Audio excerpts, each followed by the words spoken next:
Thank you for auditing Professor Skye's Record Review, the only first listen new music review show hosted by a French professor immediately after leaving the gym and eating some pancakes that his daughter made for him. Yummy. So today I'm going to be reviewing an album by Spinning Coin called Hyacinth. And it's funny because in one of my last videos, one of my most sort of frequent viewers and commenters said that I should review an album. And it turns out that a different album this week came out by a band named Coin. So I'm going to be reviewing them in a couple days. So I thought Spinning Coin and Coin were the same thing. But it actually ended up working out quite well because Spinning Coin is really worth a listen if you want to hear, if you like rock and roll that's like jangly, if that word means a lot to you, like jangly, this is quite good. Now, before I get more into the sound, I just read their bio on Tidal, and it turns out they're from Glasgow. So the last video I made was explaining to you how Memphis is the most underrated city for tourists in America. I think Glasgow might be the most underrated city in Europe. It is a really interesting, nice city filled with architectural marvels, and it's got a good character. I stayed there for a month. I house sat in a place called Bear's Den, which is apparently very Tony. I don't know. It is expensive to go to England. At the time, my wife and I my then wife and I, had very strong opinions about not going to Walmart. And then we saw the price of food in the UK, and we went to Asda, which is just British Walmart. Anyway, it's quite interesting. There's a lot of nice energy, maybe unexpected energy in Glasgow. It sort of has that second city energy because Edinburgh has so much more fame and so much more tourists and all that. But Glasgow has sort of a nice kind of strong working class and university feel, and I think it's able to make a lot of great music.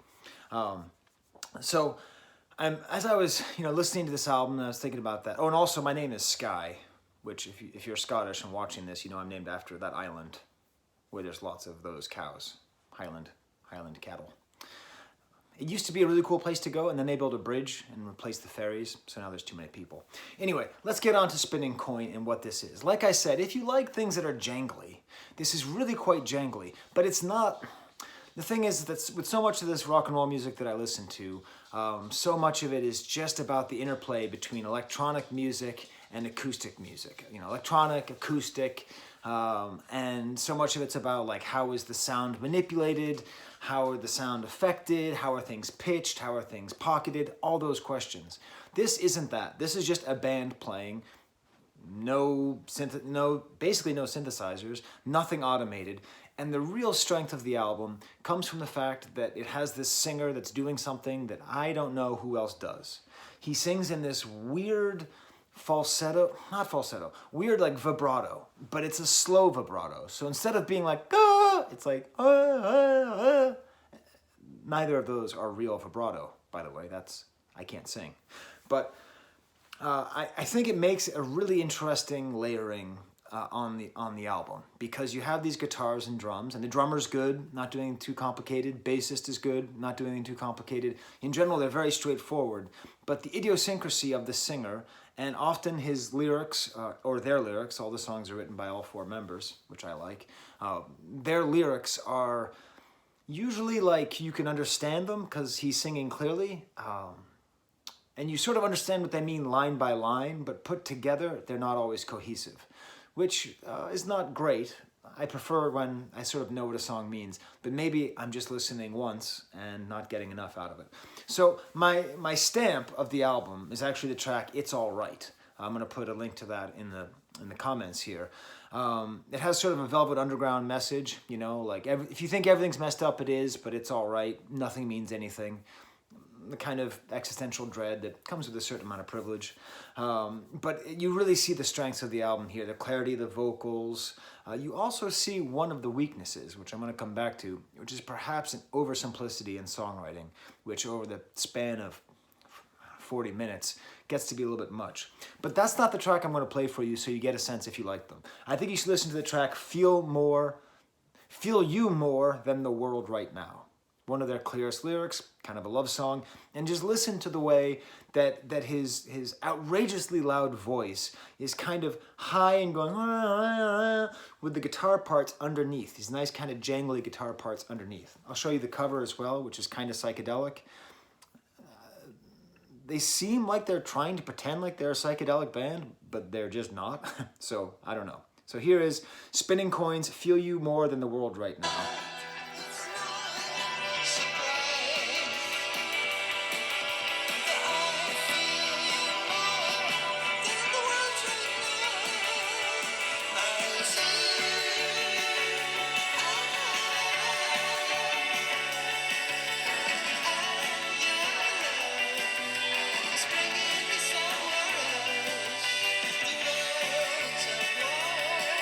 So you hear the, but it's well done because of the way it interacts with those guitars, which are, always steady, always there, always jangling.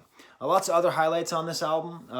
The opening track, Avenues of Spring, is good. The Long Heights is even better, kind of spacey. The vibrato is also in the guitar, so this is like battling waves, of like, Despotic Sway, the charisma of the lead singer's voice really comes out. And again, this is a song where each lyric is understandable, but their greater meaning escapes me. Then there's a wonderful track called Ghosted. And Ghosted sort of doesn't fit in with the rest of the album because it's the most obscure. Like, the lyrics are, you can pick them out, but there's a lot more sort of distortion and noise over everything. But I think that's to match the theme of being ghosted.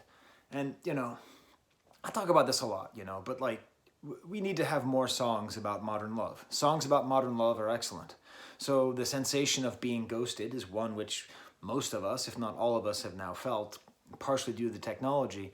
And the fact there's a song about it, like "You're walking through walls" is one of the lyrics. It's quite nice, and it goes well with the atmosphere. So it feels like it's a ghost. It's like a ghost story, but about somebody who just stopped responding to your texts. And that's quite, like when you think about like early songs we consider classic love songs, like "Hello my baby, hello my darling, hello my ragtime doll." And the next lyric is "Send me your heart by wire." Like technology and love has always been very connected, because at that point, a wire was the most sophisticated way you could communicate with each other. There's a nice point where I mentioned that at times it's a little bit of a long album, but what's nice is that Black Cat comes in, and I think one of the members of the band is female. I don't know what she plays, but she sings, and that breaks it up a little bit. But that's nice because the band sings falsetto higher than her, so she sings in a low female register, and they sing in a high male register. And if I were me and I were watching this, I would say, I want to hear Black Cat. I want to hear what that sounds like. I'm not going to play it because the copyright goblins are going to come after me. And they're just going to take my video off the internet. Already, all the money I'm not making from this video is going to the band, which is fine. But I don't want the goblins to take the whole thing away. There's a track called Soul Trader, which is one of these songs where you get the sense that the singer was just like coming up with things like, "You're a heartbreaker, soul trader, rump shaker," but it ends up working. It's just kind of a dumb rock song, but it works in that way. And there are some lowlights. The lowlight, I think, is the single, the song that I think they made a video for, and it was put on my recommended songs, and that's a song called "Get High." And it's probably just because I do not support drug usage that I don't like this song. But it also emphasizes one of the weaknesses of the album, which is, I said, the simplicity of the songwriting. It's actually a very specific kind of simplicity. Most of the songs are based on a 1 to 5 chord difference,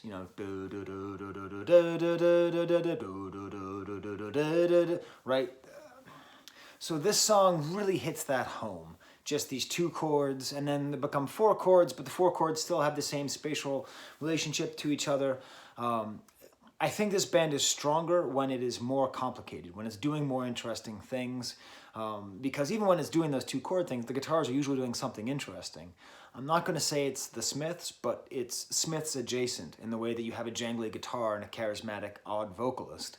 So whenever it stays so simple like this, it feels like maybe they're torn between being sort of a fun time band and being sort of a more taking themselves seriously band, in which case I would say go for it, take themselves more seriously. But that's just a general thing I have with the whole album. But over the whole album, I really enjoyed it. I think I'm going to listen to it again. I really like this approach to singing. I really like the way the instruments come together, and I think it's worth a listen. You can go to Glasgow, you can see the Macintosh house. Macintosh was this great architect, and like no one talks about him outside of Scotland. And haggis is good, by the way. You can eat haggis like every day for a week, like in a different way. Like you can eat like real haggis, frozen haggis, haggis on pizza. It's good. People say it's bad. It's good. Okay. Well, until next time, where I will hopefully be talking about coin, not spinning coin. There's the camera.